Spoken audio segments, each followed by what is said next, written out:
Hi, everyone. Welcome back to Socially Distant Tea Time. I'm Kaitlin McGreyes, founder of Be Her Village, and I'm joined today by Laura Otton and Evelyn Page, both licensed clinical social workers, both maternal mental health specialists, and both working moms in the time of COVID. So let's get into it. I think anyone who's listening already knows what this is all about.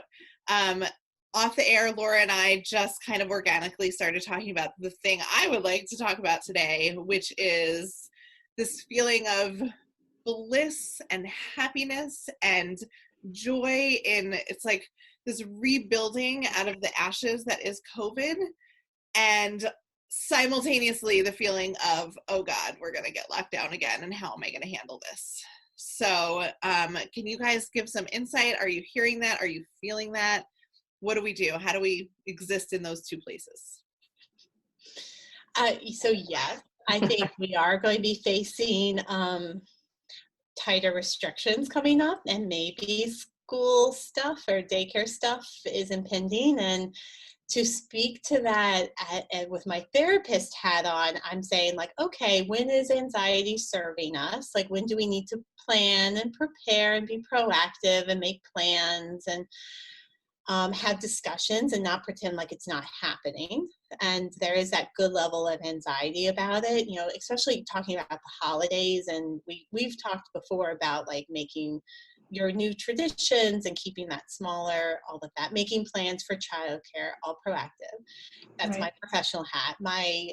I'm a mom, I'm a working mom. Take that hat off, I'm like, no, you know, I feel that, and I know you too as well, of like, okay, like I'm used to wearing a mask, like I'm used to kind of living with the pandemic, but the idea, I think it's important, what I'm reminding myself of, we're not going to be back in March and April again, because we're not going to be there, because we're not doing last December and January again. It will be different this time. It won't be as scary, I'm hoping. I think that's a realistic thing to have in my mind, that it won't be as terrifying as it was. I'm not going to be Cloroxing my produce and my cereal boxes like I was. But still, it is that panicky feeling of, like, Kaitlin, what you said, of things are okay right now, and I don't want them to change, and I want to stomp my feet and say, no, I'm okay with this right now, and I don't want anything to change. Yeah, right? That's where I am. Which is like one of the lessons I've learned in this pandemic, is that the less like stomp my feet and I don't want this the more open I am to change, the better it all feels, and the more it all flows into and changes into a positive place. Mm-hmm. And yet, knowing that, I almost feel like this next possible lockdown, and even the threat of a possible lockdown, is like the test of the lessons I learned during this first pandemic, of letting go of the fear and the panic, of letting go of this rigidness, of this, okay, so I'm going to put my money where my mouth is. I keep saying I've grown. I keep saying I've made some real emotional breakthroughs, and I've learned how to communicate, and I've learned how to manage my stress and take care of myself. And I've learned all these pieces, and like, I really might get a chance to use all those tools. I don't want the chance, but that's like the toddler in me that's like, no. But at the same time, it's inevitable. What is even the point of stressing about it? Because whatever happens will happen, and it will probably be okay, and maybe be hard, but I can do hard things. So yeah, and you got through it before. We'll get through it again. Right. It will not be endless, just like it wasn't endless before. Yeah, that's what I was going to say. It's coming up with my clients as well, and we've kind of taken the stance of, you've done this once, you've developed these skills, or you strengthened some of these skills. So thinking about, how am I going to put this into practice again going forward? Mm-hmm. You know, it sucks, like none of us want to do this, but I can do hard things. I've done it before. I have that experience. So, and like you said, Laura, it's not going to be the same. So how do we translate the skills that we have developed to the next few months? Mm-hmm. So that fear, though, like I'm hoping that all of the unknown that we lived in March and April with that removed, it's literally just going to be like an issue of managing two working adults with kids at home. Like, I'm hoping that will be the situation. Like, literally, I'm like with my husband last night, I'm like, okay, like, let's just say we were getting locked down tomorrow. Like, what are the things we wish we bought? You know, because it's not a place I really want to go to, but at the same time, like, we were like panic buying like crafts and like, you know, stuff like that.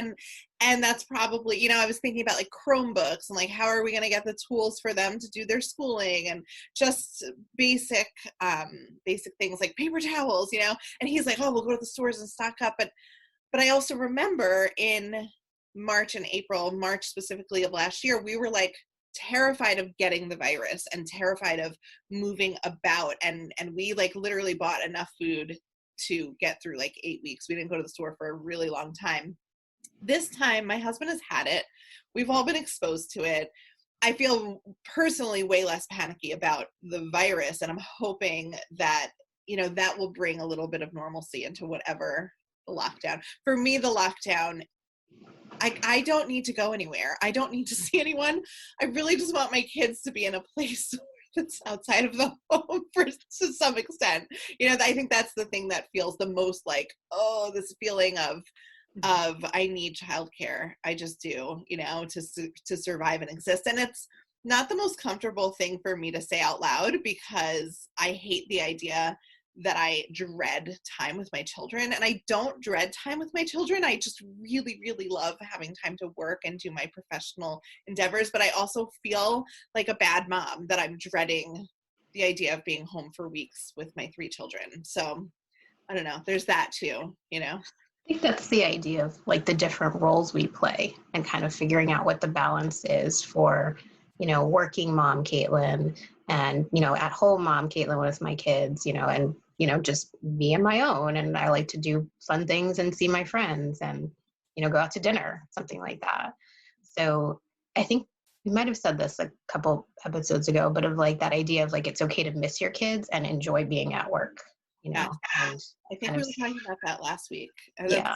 It's like resonating. separating out Yeah. what guilt is. Like guilt is a normal emotion, but it's something we should feel when we've actually done something wrong. You know, enjoying your work and kind of finding fulfillment is not wrong, you know. So it's okay to just miss your kids during that time, because all of our kids are adorable. So they are. Not having the subsequent shame of I'm a bad mom for wanting the break, because it's every mom and every dad and every parent of you're not supposed to be with your kids 24/7, and that's not how it's ever been. And so of course you don't like that, and having that as an expectation of yourself, or thinking that other people have that and you don't, you're going to fail, and you're just going to keep failing at it, and it's not helping your kids, it's not helping you, your relationships. So absolutely right. You haven't done anything wrong by feeling that way. And thanks, guys. This is why we do this.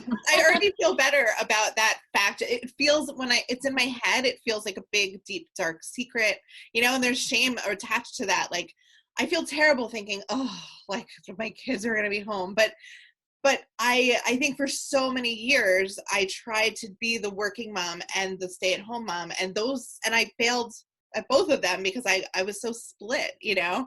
And I'm finally getting to this wonderful balance of when I'm with my kids, I'm with them and I'm not working, and when I'm at work, I'm working and there's no kids, and it's so lovely and so sweet. So I feel bad about dreading like reversing that, but I love the perspective and the permission you guys give me to feel like that. So thanks. You're welcome. Okay. All done. Podcast finished. We've just solved every mom's problem, right then and there. Yeah. Oh man. But that is part of the proactive stance we can take to prepare. Of like, okay, like let's say we do need to lock down. Like, who do we want? Do we have an in-law or a parent or one family that we can do our pod with to help out with this? And we do know how effective masks are, so incorporating that back in or continuing that, and that's a good use of anxiety. And we talk to our clients about, we're not turning off people's anxieties. That's not the goal. Then we wouldn't be safe. We just want it at that healthy level where we're doing something to keep ourselves safe without it going into overdrive, as if we're in crisis mode. And I recently had a session where we talked about that. It was powerful for me too, that we can't live like we're in crisis all the time. It's very good when we're actually in a crisis. All those stress hormones, all of those physiological responses we have are great for those times. The problem is we're acting like that when we're not in crisis and we're not under immediate threat. So it's nice to kind of take stock of, am I responding appropriately to where the situation is? Am I meeting it at that appropriate level of anxiety?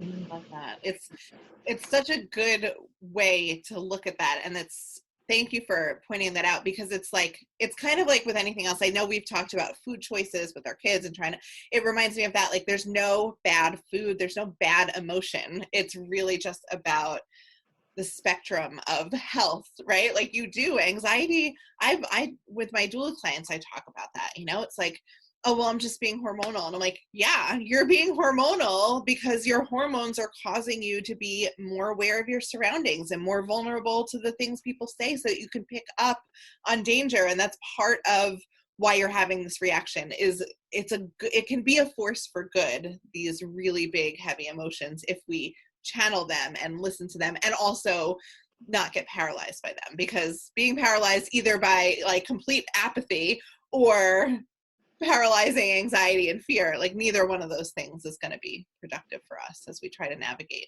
through this. Mm-hmm. So anything else coming up for everybody besides like, life is pretty good, oh God, we're going to probably get locked out again? Is anything, like, any themes that you're seeing in your sessions?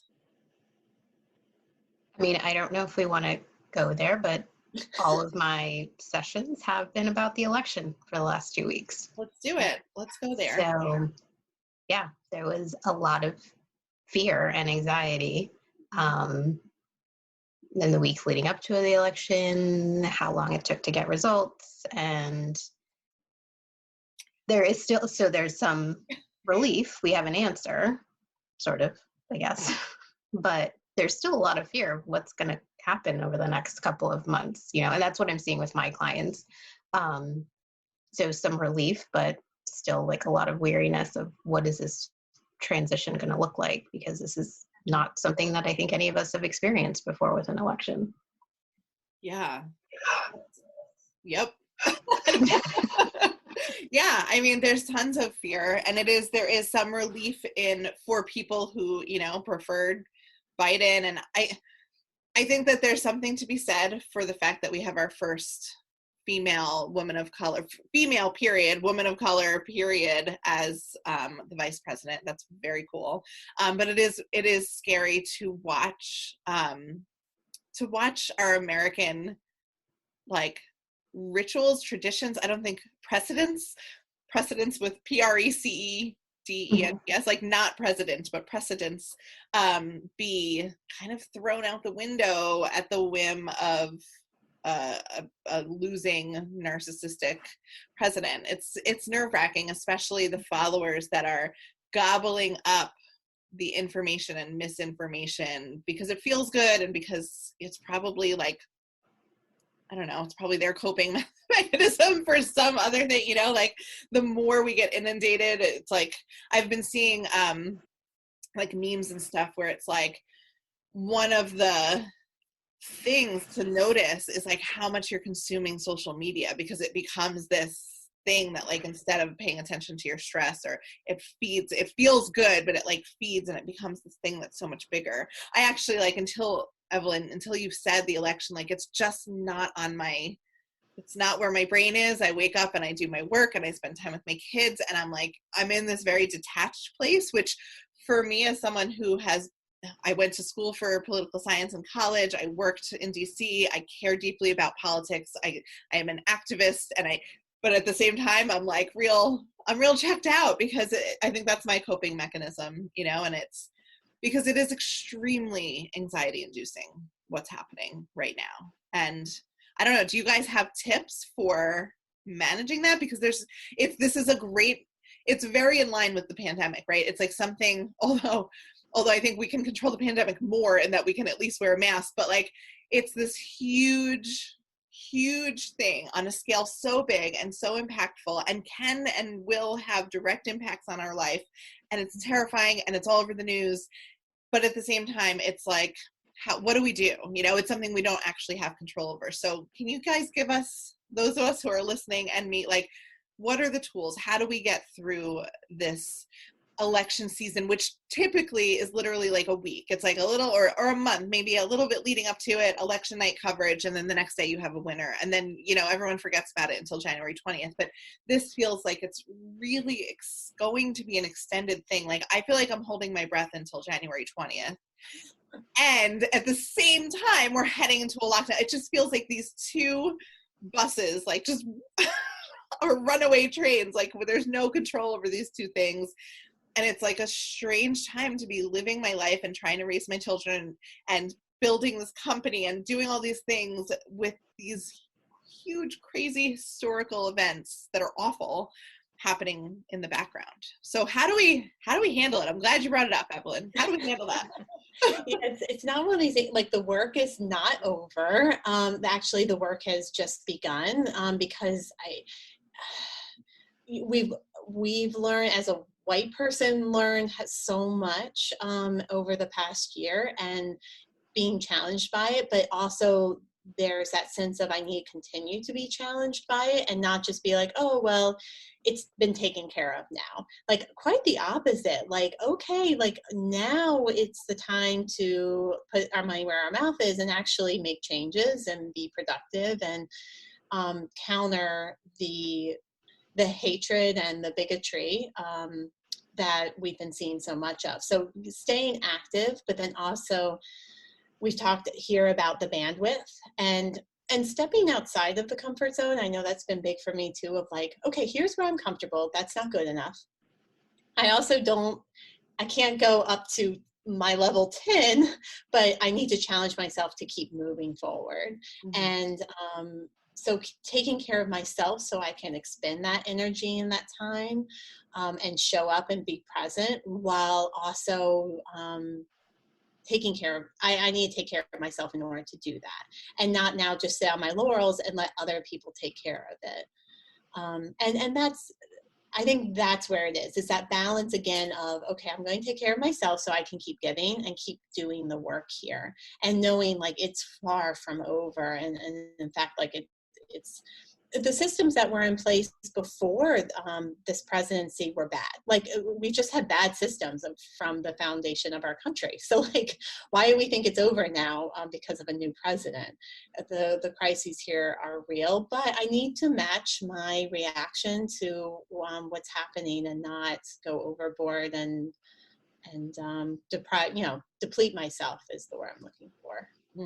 If that all makes sense. I just rambled a lot, but that's I think it makes perfect sense, because it's exactly like, it's that balance, right? Work life versus family life, but like political activism versus self-care and self-preservation, because you can spin out really easily when you start getting politically active, because I think it takes a certain personality type, one that maybe is naturally an overextender or highly empathetic, or, you know, like, to even become politically active, unfortunately. And I don't think it's a normal thing for people to be politically active. I think the people who are tuned into politics and want to be active are people who care deeply about things and about other people and about their causes.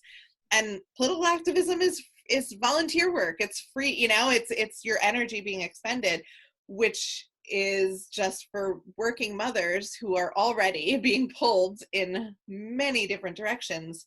It becomes easy to get burnt out. And I think burnout is like a topic that we have talked about and should talk about more extensively, just for mothers in general. But with the political, it's just one more thing that feels like it doesn't, right now anyway, it doesn't feel like it's giving back at all, and I know it's important, and I know there's runoff races in Georgia, and there's also just continuing to push and keep people engaged and learning more ourselves.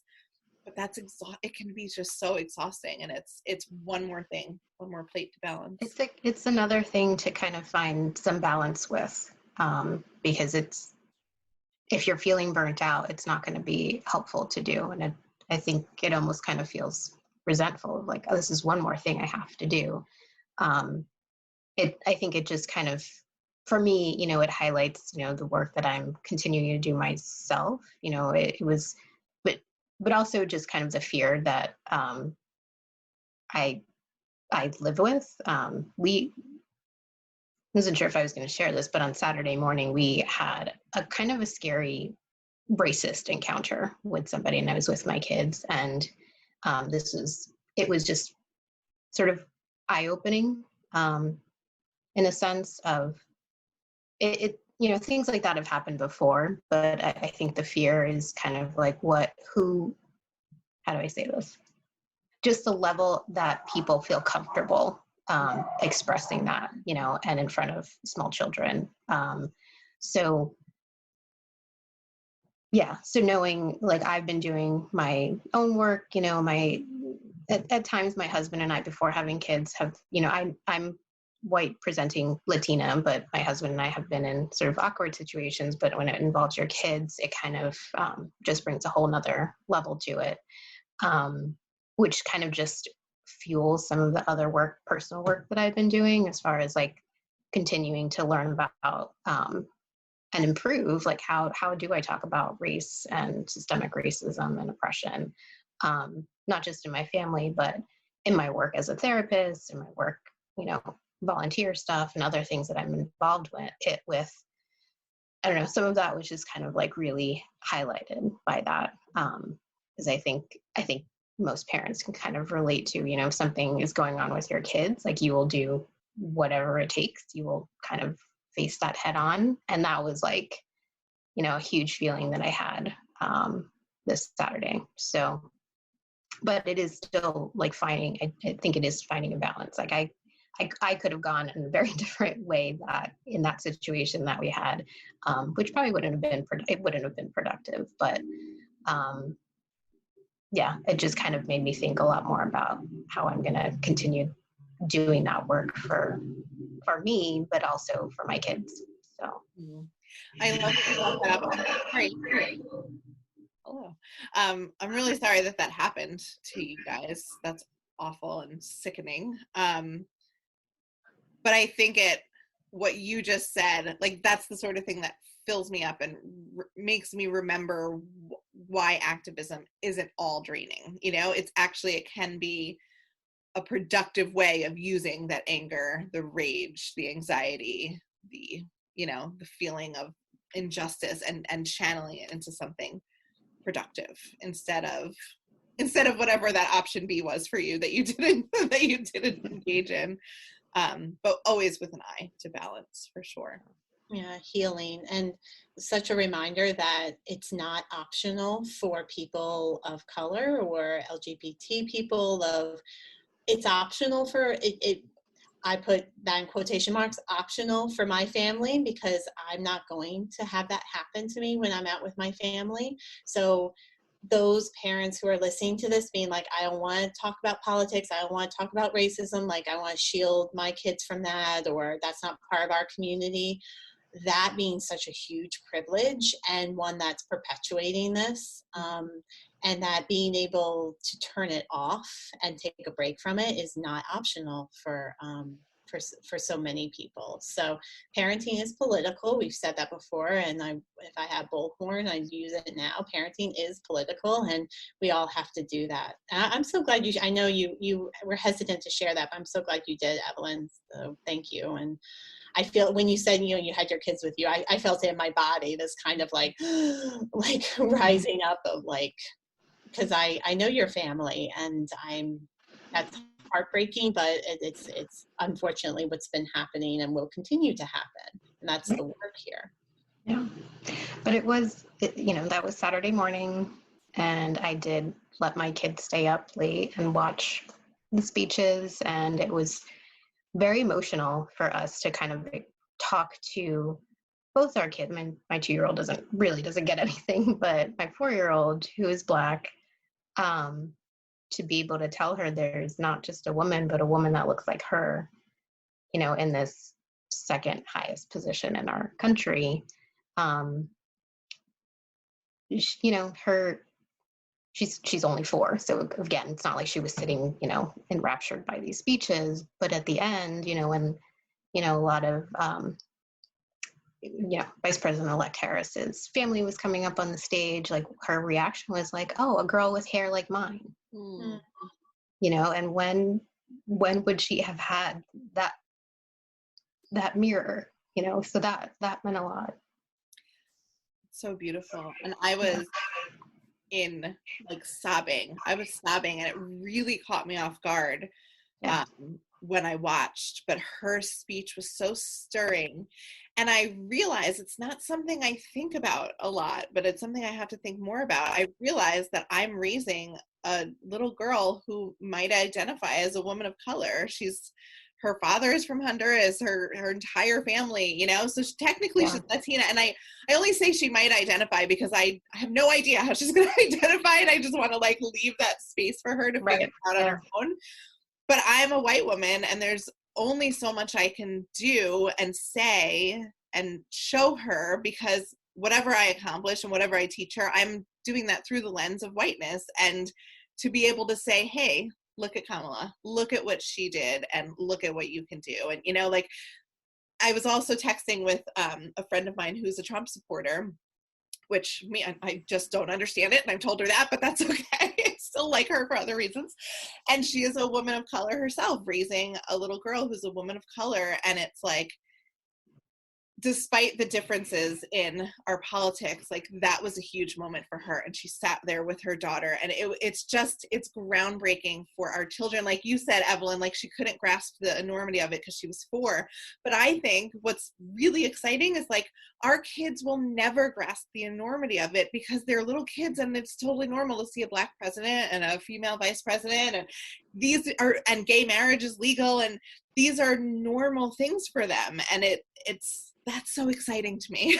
So those are the glimmers of hope that I have, that despite all of the absolutely nutty things that are happening out there and the awful things that are happening, that there are these things being normalized for this generation. And that's a beautiful thing that they really won't understand it until they're a lot older. Yeah. And it highlights it's so highlighted for me how much our kids really are absorbing, because that night, she was kind of playing around in the living room, this are happening. She went to bed. The next day, I overhear her talking to my husband about everything, about a president, and, why does she have to be the second person? Why can't she be the first person? She took in so much just from, that couple hours that she stayed up late. So it's kids are taking everything in, and she's only 4.